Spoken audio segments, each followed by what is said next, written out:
It's time for Wise Money with Korhorn Financial Group with certified financial planners Kevin Korhorn, Mike Bernard, and Josh Gregory.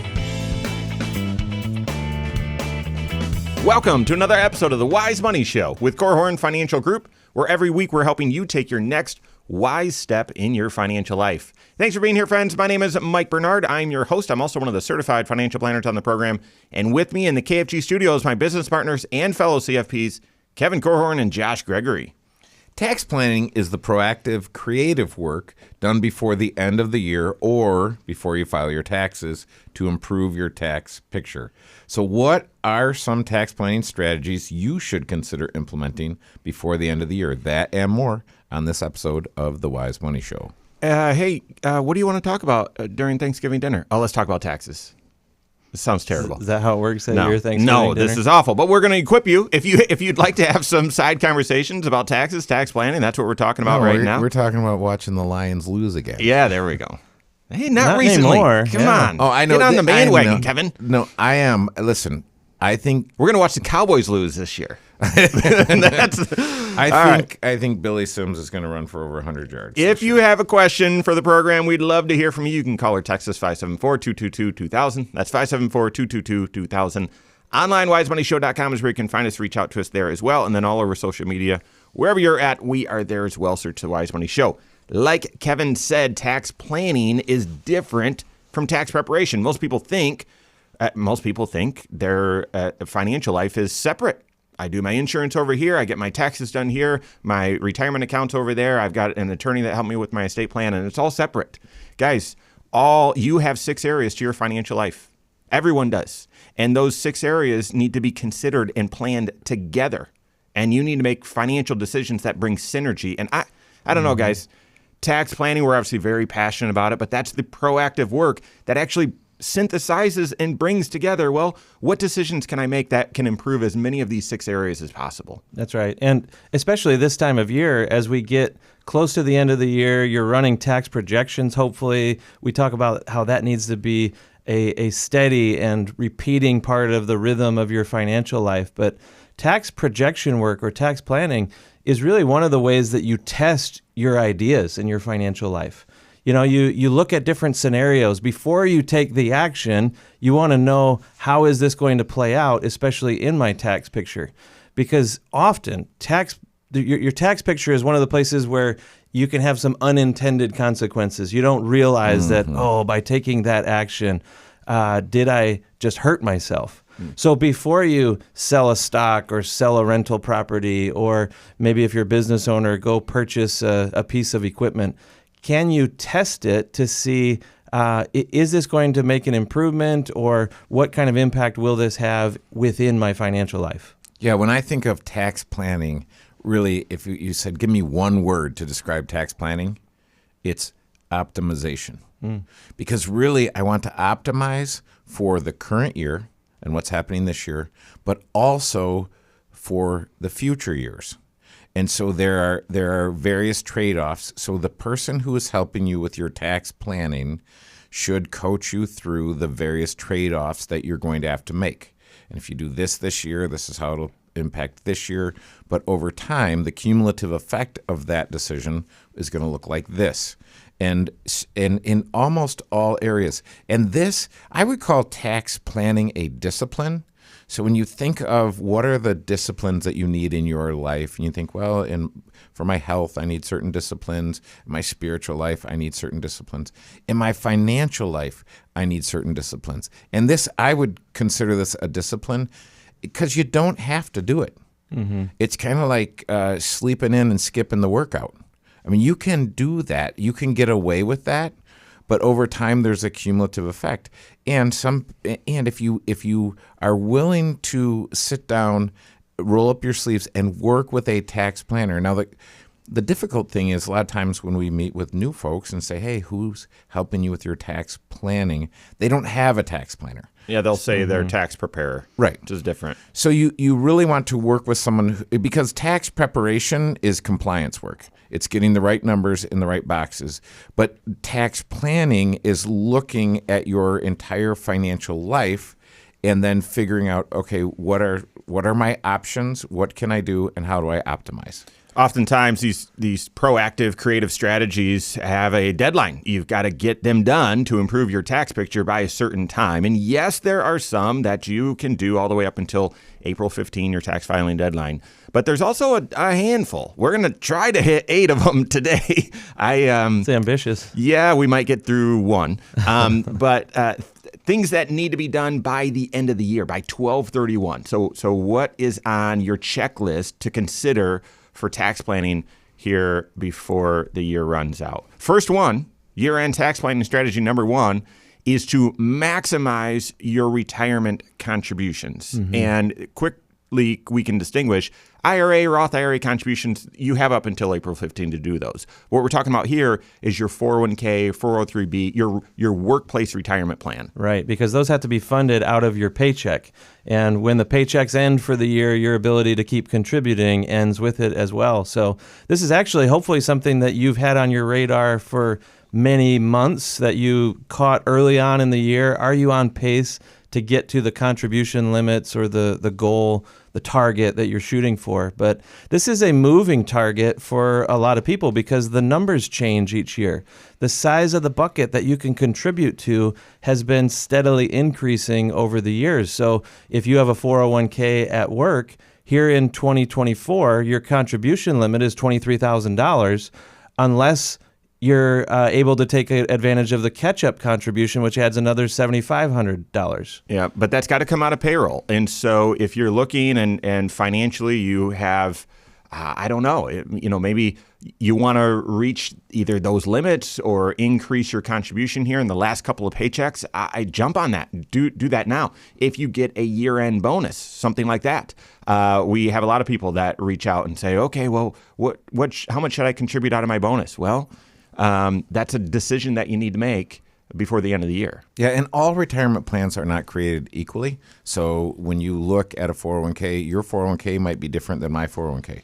I might be able to go online, and there might be what's called 360-degree integration between what's online and what's in my payroll department. So I might be able to go online and change something. I might have my cash reserves in place and be in good shape and say, hey, I want to put 100% of my income for the last month of the year into the retirement plan to get closer to filling up that bucket. Now, the issue is a lot of times that can take a little while. It might take until the end of the year for that change to take effect. And if that kicks in the first paycheck of January, it doesn't really help you. Yeah, that's right. So I would, depending on the size of the company that you're in, I would be talking to my HR person or payroll person and say, hey, if I wanted to try to get closer to maxing out and I was adjusting my limits, when will that take effect? Yeah. The other thing, 401k, 403b, they share the same contribution limit. Simple IRA. That's a used to be a more common retirement plan for smaller businesses. It's less and less thanks to some of the enhancements to 401ks and tax credits and whatnot. But the simple IRA has a smaller contribution limit. But if you work at an employer that has less than 25 employees, then there's an extra 10% above and beyond the normal simple IRA contribution limits that you can contribute. It's so confusing. I don't even want to share the numbers. Just know that there's a unique rule out there. But again, it's got to, in order to contribute, it's got to come out of your paycheck and therefore needs to be done by the beginning of the year. And if we were getting to questions in this show, one listener question that when we're talking about the Roth side of the 401k, there are 3. I can do pre-tax, I can do after-tax, and I can do Roth contributions into my 401k, depending on the plan and other things. But this listener was saying, wow, that's great. I didn't understand about the Roth side of the 401k. What is better, the Roth 401k or the Roth IRA? And so if you're listening right now, you can do both. Mm-hmm. And you want to understand the limits that Josh went over for the 401k. You can fund that, and you can also fund an IRA. Yeah, and have there's income limits. We've done a few shows like laying out the details on what do you need to, what are the requirements, eligibility requirements to be able to fund a Roth IRA. But yeah, year-end tax planning strategy number one, max out your retirement contribution. So whether that's the last few payrolls of the year, goosing up your contribution so that you get as much in that bucket as possible, or maybe through a bonus. Lastly, keep in mind that the contribution limit, the catch-up contribution, has a new tier starting next year. If you're turning age 60 to 63, we've shared that as well. So work with your CFP on that. We've got more year-end tax planning strategies, that and more, coming up on the Wise Money Show with Korhorn Financial Group. Hello, YouTube. Thanks for being here. This is the Wise Money Show. What you're watching right now is our weekly 1-hour talk show that airs right here on this channel, 10 a.m. Eastern Time every Saturday morning, and also on podcast at the same time, and also on a couple local radio stations at the same time as well, which is why the content's broken up the way that it is. But for more kind of tailored, custom-fit financial content, we've got Next Wise Step videos that air all throughout the work week right here on this channel. So 5 of them every single week, where we're taking a financial concept, applying it directly to your financial life. We're skimming the waves today with a lot of the topics, but for a deeper dive, make sure you hit that subscribe button, turn on notifications so you're made aware every time we drop new content. If you like the content, like it, and leave questions as well. Appreciate it. All righty. 1 down. 7 to go. Yeah. We can do it. You know, when you think about you can do from 60 to 63, this extra, it almost sounds like you're making it up. Yeah. Oh, totally. Just like, well, if you have a simple IRA, but there's under 25 employees, you can do an extra 10%. That sounds completely made up as well. And then as soon as there's 26 employees, you're back to the normal rules. Who's going around counting? Yeah. Well, Like, and what if you started the year, your business had 24, and right now they have 27? Yeah. Well, can you just imagine the conversation? Hey, listen, team, I got some good news and some bad news. The good news is you can put an extra 10% in the simple. The bad news is we got to reduce head count by 3 people. It's ridiculous. Oh, man. All right. Harvest capital gains, capital losses. Figured this is a shorter one, but can also lead into speaking to that multi-year tax projection and tax planning and all that. So, second segment. Here we go. What are some tax planning strategies that you need to consider doing or implementing before the end of the year? And we stress, even though these ideas are worth considering, you got to check all 6 areas of your financial life to see if they make sense for you. That's what we're helping with right now. This is the Wise Money Show with Korhorn Financial Group. Thanks for being here. My name is Mike Bernard. With me in the KFG studios, Kevin Korhorn and Josh Gregory. Stay up to date on all Wise Money content. Find us online, wisemoneyshow.com, and then all over social media, wherever you're at, we are there as well. Search the Wise Money Show. All right, talking through tax planning strategies, just ideas for you to consider. They need to be implemented before the end of the year that can improve your tax picture. Does that mean improve it this year? Maybe. But the real aim, that trade-off like Kevin mentioned, and that forecasting like Josh mentioned, paying the least amount of tax over your lifetime, if not multiple lifetimes. So some of the tax planning strategies have a year-end deadline. We're hitting those right now. The second one, after making sure that you contribute as much as you can to your workplace retirement plan, is to harvest any capital gains or capital losses. What does that mean? Mm-hmm. Well, this is one of the places in your tax planning that you could increase or decrease your income. And when we talk about capital gains, what we mean is you've made an investment in something, maybe a stock or a mutual fund, and it has either grown in value or shrunk in value in the time that you've held it. And if you were to sell it and invest in something else, or sell it and use the money to live off of, whatever, when you sell, any of that growth is taxed as a capital gain, or any of the decline in value is captured as a capital loss. And so an investment that has grown in by $5,000, if you sell it, now you have $5,000 of income that is counted on your tax return when you sell. If you also sell something that fell by $5,000, those two gains and losses, they wash each other out as well. So you can create a tax neutral maneuver within your tax picture also. But it doesn't happen by accident, is the point. You want to be proactive and kind of measure what are the tax ramifications if I'm selling an investment that has grown in value. Keep in mind, things like the IRA or the Roth IRA, when you buy and sell inside those accounts, these capital gains are irrelevant because you're buying and selling inside of a tax shelter. You're protected from that. Okay. Yeah.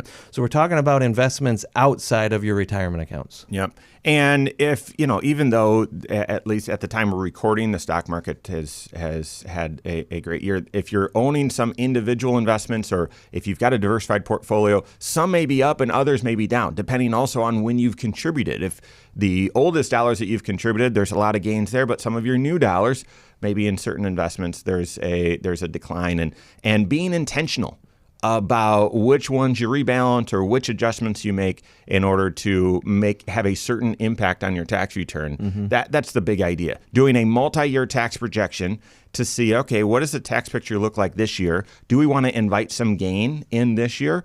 Or would it make more sense to do that in the future, next year, 3 years from now, whatever? This is why one of the most important conversations that you have with your certified financial planner is forward-looking, looking out on the horizon and saying, what financial needs do we have that might require us to start harvesting some money out of the portfolio? Because you need to start thinking about, well, what are the tax consequences of liquidating investments or selling off some of these assets that have grown? And, Mike mentions the multi-year tax projection. If you know there's a major purchase that's coming 3 years from now, you need to be analyzing, or as Kevin said, optimize. Do I wait until the third year, sell a whole bunch of investments and take a clobbering on taxes? Or should I look at the 3-year period as 3 different opportunities to start harvesting some investments, paying some taxes over 3 different tax years, and maybe that yields you more money in your pocket or less money in Uncle Sam's pocket? Yeah. You got to look at all those possibilities. Yep, that's right. That's right. Those, and again, these are year-end tax planning strategies. Those sales, either to capture a gain or a loss, need to be done by 12/31. Year-end tax planning strategy number 3 also needs to be done by the end of the year to impact this tax return is making charitable contributions. There's a couple of ways that you can do this, just making a donation to the church or to an organization, 501c3. But then there's a couple creative strategies as well, which we've talked a lot about, the donor advised fund and qualified charitable distribution. Yes, we love the donor advised fund for a few reasons. Number one, the administrative drag that you have if you say, hey, I need to write a check right now to the church or to whatever organization that you're interested in. So you write the check, they take the check, deposit it, and there's some handling there. But then at the end of the year, they have to give you a summary of what you've contributed in the event that you're going to be itemizing. And so when you use a donor advised fund and you put all of your charitable contribution money into the fund, when the money goes into the fund itself, that's when you realize the benefit, the deduction, if you will. And then you can send the money. And we're on the board of an organization, and they just got a handsome sum, and they have no idea who they got it from because it was from a donor advised fund. And they were curious and like, well, how do we thank this person? I said, the person doesn't want to be thanked. The person wants to be anonymous. So if you said, hey, I go to a small church or I'm on the board of a small organization and I want to be able to give anonymously, if I give them a check, I can't do it anonymously because they've got to follow the process and do the reporting. If I'm using the donor advised fund, I can put it in and then I can send that money anonymously. And if that organization has it set up correctly, it can go straight to the bank. The donor advised fund is a great way to bunch your contributions and bunch your potentially optimizing your deduction, right? The standard deduction has increased significantly. If the tax rates sunset and tax laws sunset, then that will be coming back down. But as of right now, fewer and fewer people are actually getting that write-off for charitable contributions because when you add it to the other itemized categories, it's not exceeding the standard deduction. Well, a donor advised fund is a way for you to bunch a lot of a lot of contributions into 1 year, and then you can distribute the funds from the donor advised fund to the charity at a timing of your choice. So that's one strategy. Oh, go Well, I ahead. was going to say, one of the other things that we love about a donor advised fund is it makes it really convenient to give investments, not just write a check to a charity or have that middleman that creates anonymity. Is that the word? The point here is you might have, we were talking a moment ago how you maybe bought an investment, it's run up in value, it has significant capital gains in it. If you were to sell that and use the proceeds to gift to charity, you have to first take a tax hit and then try to neutralize it at some level by making a donation. What if you didn't have to take the tax hit first? What if you gave the stock and completely avoided the capital gains? The charity, or in this case, the donor advised fund, is the one that sells it, and because it is a charitable entity, it pays zero tax. So you get the tax write-off without the taxable income. You get the gain or the benefit, not the pain. And we take it for granted because we spend our life doing this stuff that would make sense, but that doesn't make sense to everyone. I was talking to a pastor of a church, and he said, well, we have these folks, and they work for a company, and they've got company stock, and they want to donate it to us. But we think we want to have them pay taxes on it first because we don't want to pay the taxes on it.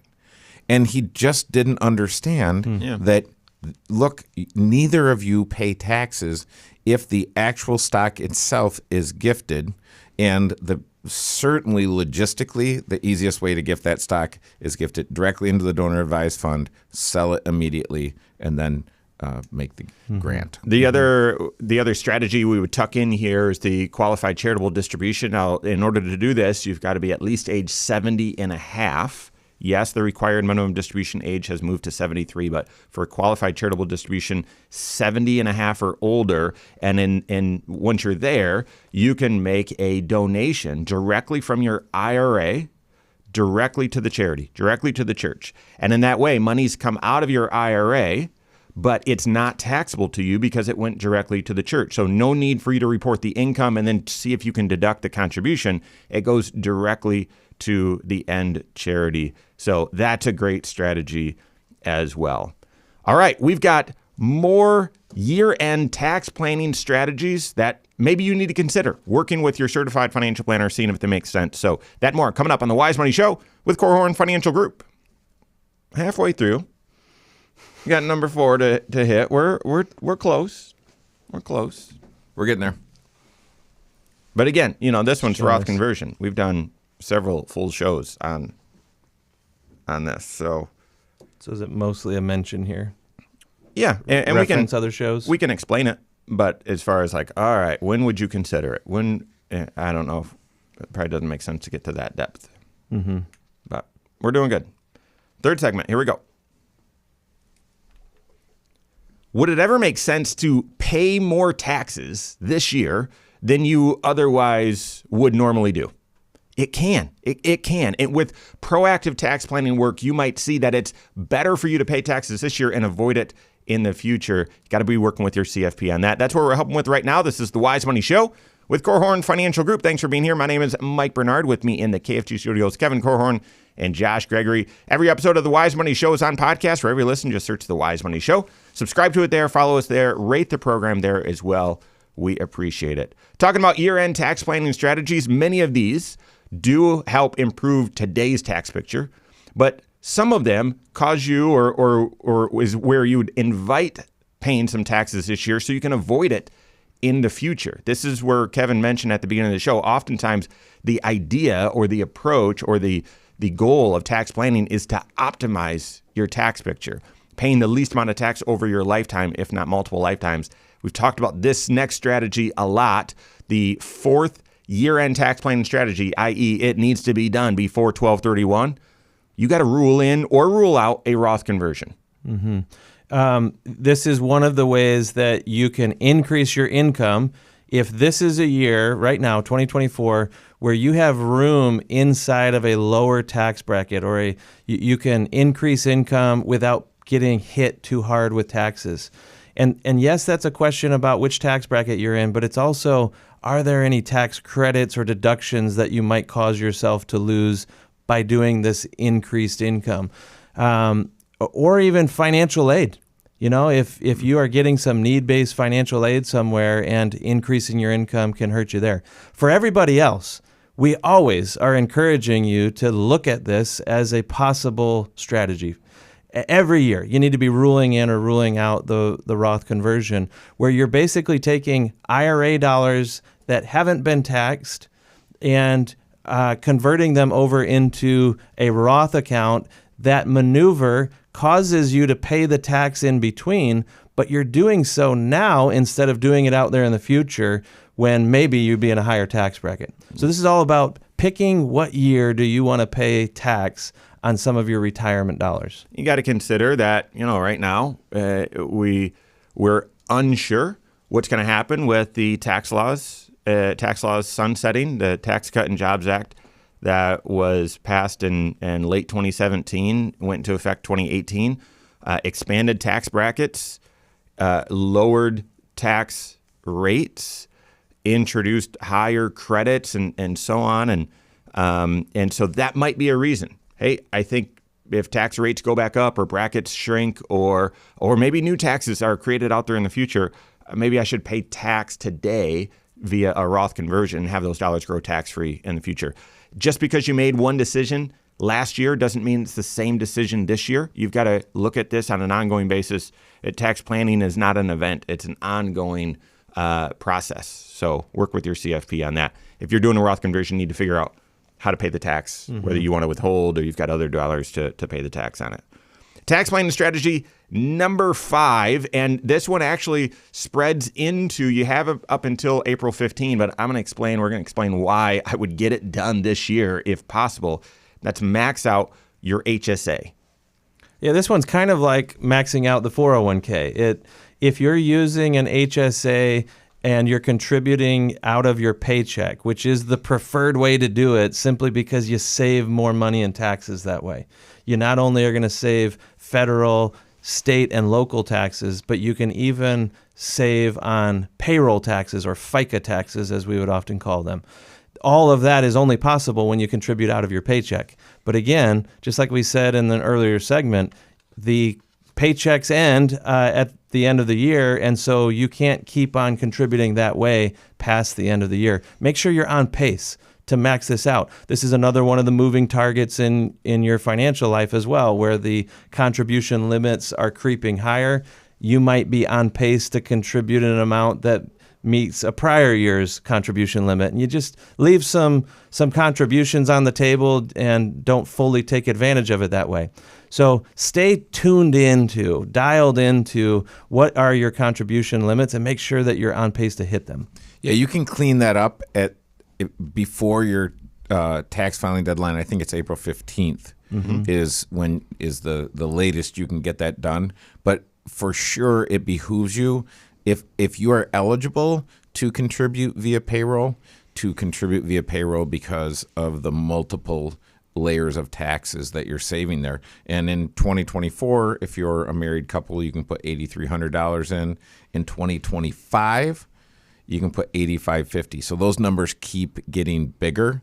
Because if you said in 2024, I'm a married couple and we're both 55 or older, you can do the $8,300 plus $1,000 plus $1,000.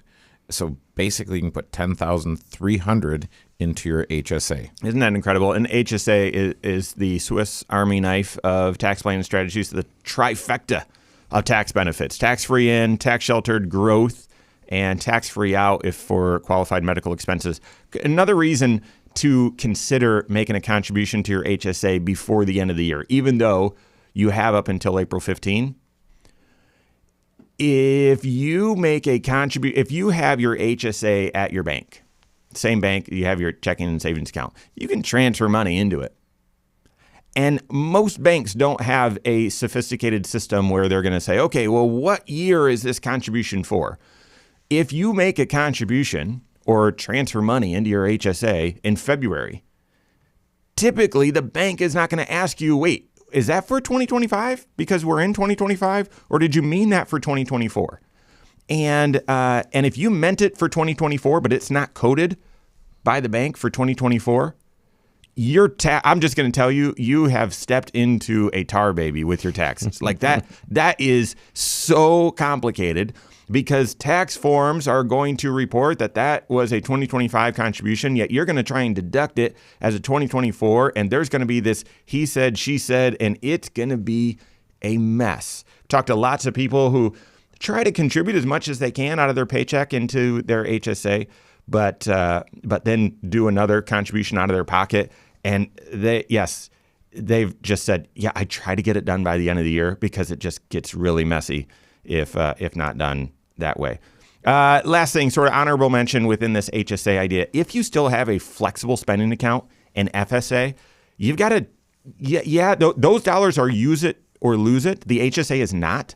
And yes, some of the FSA dollars can carry over to the next year, blah, blah, blah. But make sure that you turn in receipts before the end of the year. If you've got flex spending dollars that you need to get reimbursed from, turn that in before the end of the year. Okay, next tax planning strategy. We already talked about charitable contributions and how those need to be done by the end of the year. But another year-end tax strategy you need to consider is a gift to family members. That gift needs to be completed by year end as well. And this one can be confusing to some folks because you're not getting a tax deduction by giving money to a family member. I get that question all the time. Yeah, I mean, I wish you might think that your kids are a charity, but unfortunately they're not. Or a not-for-profit, right? Yeah, that's right. But the point is you could be still shifting assets into their name. You're allowed to gift up to $18,000 per person. And both you and your spouse could do that $18,000 each to an unlimited number of individuals. All that means is that you're allowed to give that amount without filing a gift tax return or eating into your gift tax coupon that you have over your entire lifetime. Most people, this is kind of irrelevant. You have to have significant wealth in order to have that be a concern for you out in the future, unless they change the laws on us. Mm-hmm. But the point in contributing or gifting, rather, assets to your kids, it is a strategy to possibly shift some income that you would have paid tax on over to them. Maybe you give them some stocks that if you cashed it in, you might get hit with one level of tax. They cash it in and pay much less tax. If this is a way for you to get money into their hands so that they can take advantage of any of the various tax write-offs we've been talking about as well. Maybe they're going to use it to fund an IRA or a Roth IRA. Maybe they're going to use it for funding, some other major goal in their life that has tax ramifications. So just equipping them to take advantage of the same things that you are is the point here. I love the idea of gifting down to the next generation a Roth IRA contribution. I absolutely love that. And if you've got dollars that are sitting in your bank account or whatever, and you want to have those dollars growing tax-free, maybe you're in retirement and you can't contribute to a Roth, but your son or daughter can, gifting them some money for them to contribute to their Roth may make a lot of sense. We got more year-end tax strategies coming up here on the Wise Money Show. That's it. With Korhorn Financial Group. Are we going into number 4? Okay, so there's still some meat on the bone there. Yep. And we can tuck in. I mean, we're doing great on time. So just the last two. Josh, now? you said those amounts. Unless they change the law, and I'm saying no, unless they don't change the law. When the laws change. No. I'm saying unless they don't change the law. You're talking for the HSA? Oh, I think he's talking about the lifetime exclusion amounts. Lifetime exclusion. They're scheduled to drop. Yes. Yeah, I mean that is happening. I mean, think about a year from now, how much more stuff we're gonna know. Mm-hmm. It's pretty. Yep. Okay. All right. So 4th segment. We have just for clarity though, even when they drop those numbers down, most Americans are still going to be okay from an estate planning standpoint. For sure, most Americans, but it's not most Americans that are listening to the Wise Money Show. Good point. It's the folks that have resources and the folks that we work with that are saying, hey, I'm either even at the $28 million level, I still have estate planning issues, or when it gets cut in half and it goes back to 14. Again, these numbers are a little bit bigger than reality, but when it goes back to 14 million, now I'm going to have a federal estate tax issue. And the question is, does it go back to 14? What does it go back to? We don't know. So anyway. Yep. All right. So a little bit more to mention with gifts to family members than taking RMD and then safe harbor with tax withholding. So those are really quick, and we've got the full segment. So don't feel like, okay, we got to rush. I can give an example of the annual gift exclusion. Yeah, great. And just kind of lay it out because we're doing lots of these right now. Good deal. Here we go.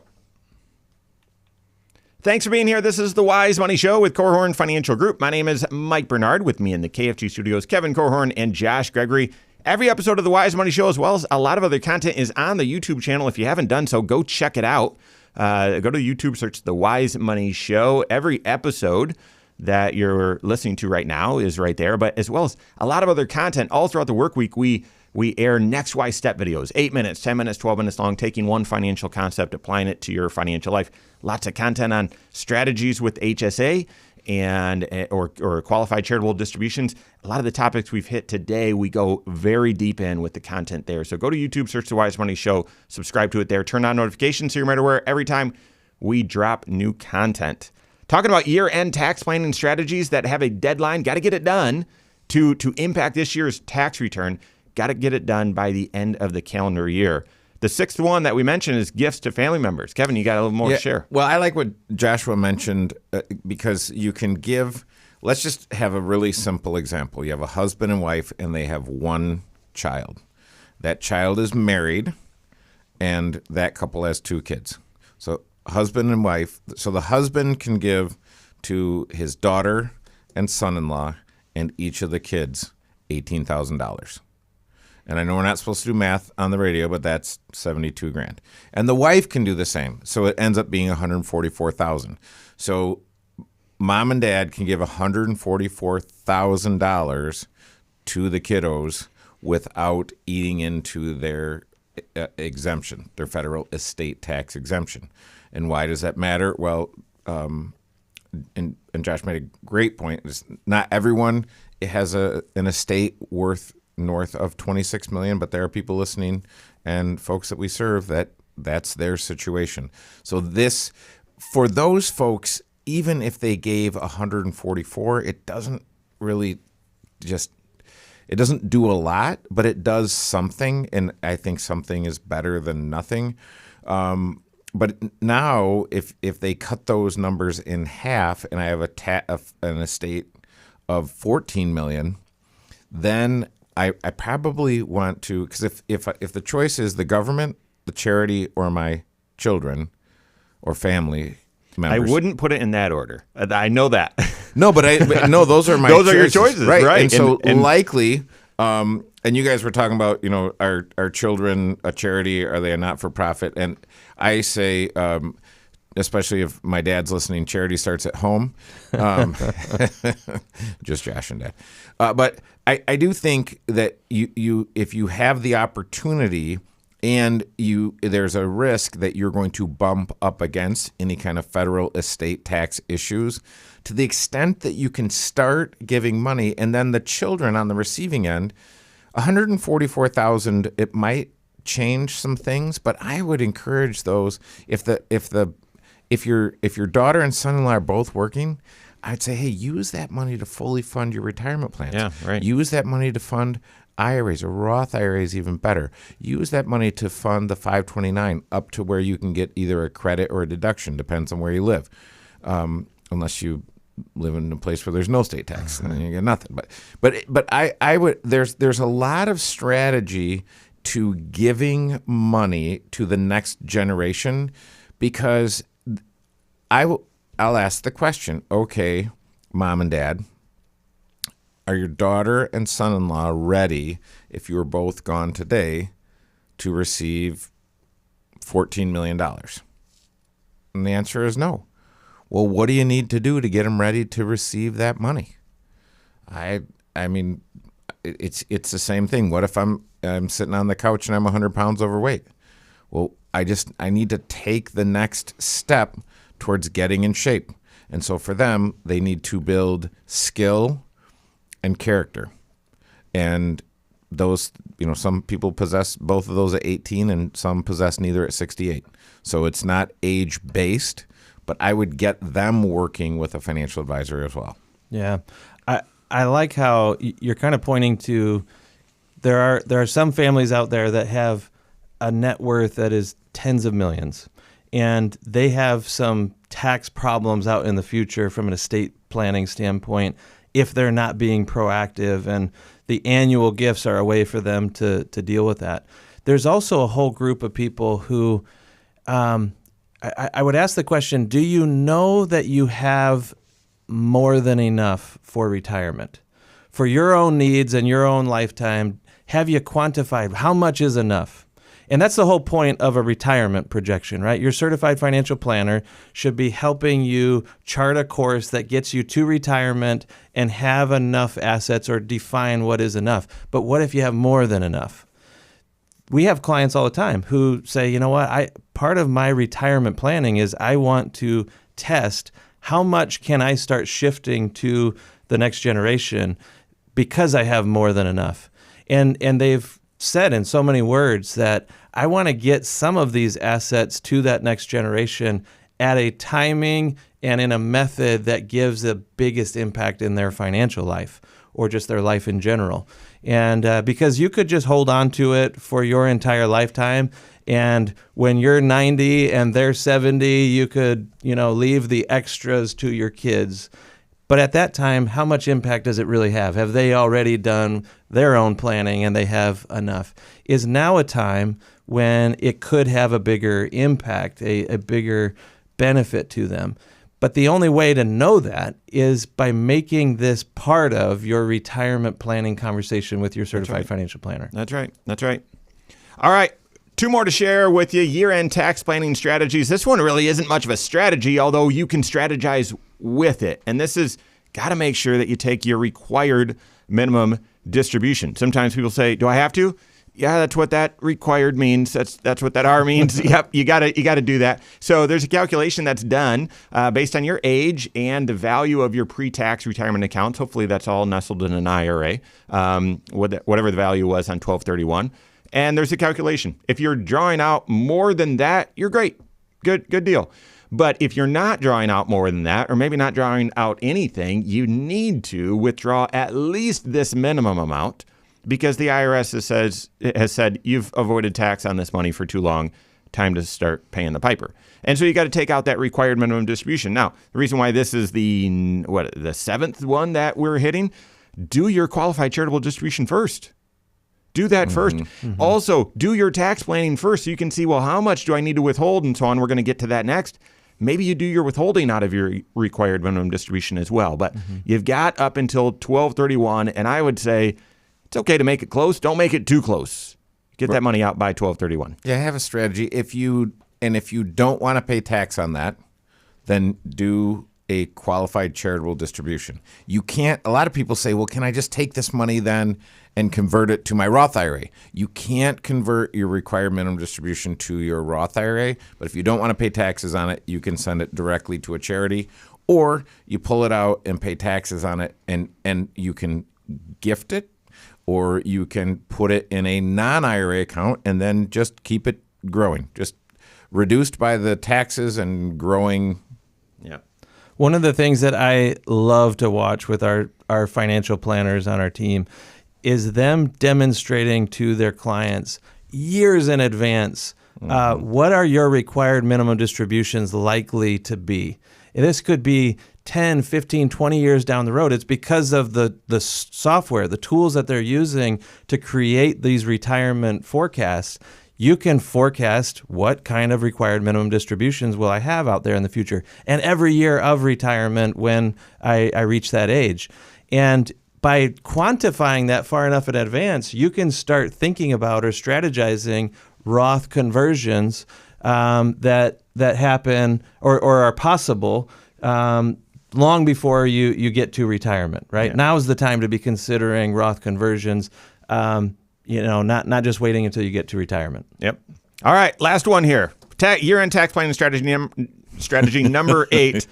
And yes, we got to hustle. The emperor has put more teeth into the penalties for not paying enough money in. So get into the safe harbor. If you don't know what a safe harbor is, either go to Google and look it up or talk to someone. And if you said, hey, how do I do this? There is such a thing as a 60-day rollover where you can, if you owed $10,000 of taxes, you withdraw $10,000 from your IRA, have 100% of it withheld, and then take money from a different account and put it back into your IRA within 60 days. So the distribution goes directly to the government, and I backfilled that so I don't have a taxable event. Yep. So get your withholdings right before the end of the year. Hopefully that helps you with your planning, your proactive tax planning strategies with your CFP. That's all the time we have for today. On behalf of Josh Gregory, Kevin Korhorn, all of us at Korhorn Financial Group, have a great weekend. We'll see you next Saturday for the Wise Money Show with Korhorn Financial Group. Securities offered through Silver Oak Securities, member FINRA/SIPC. Advisory services offered through KFG Wealth Management, LLC. Doing business as Korhorn Financial Group. KFG Wealth Management, LLC and Silver Oak Securities Incorporated companies are unaffiliated.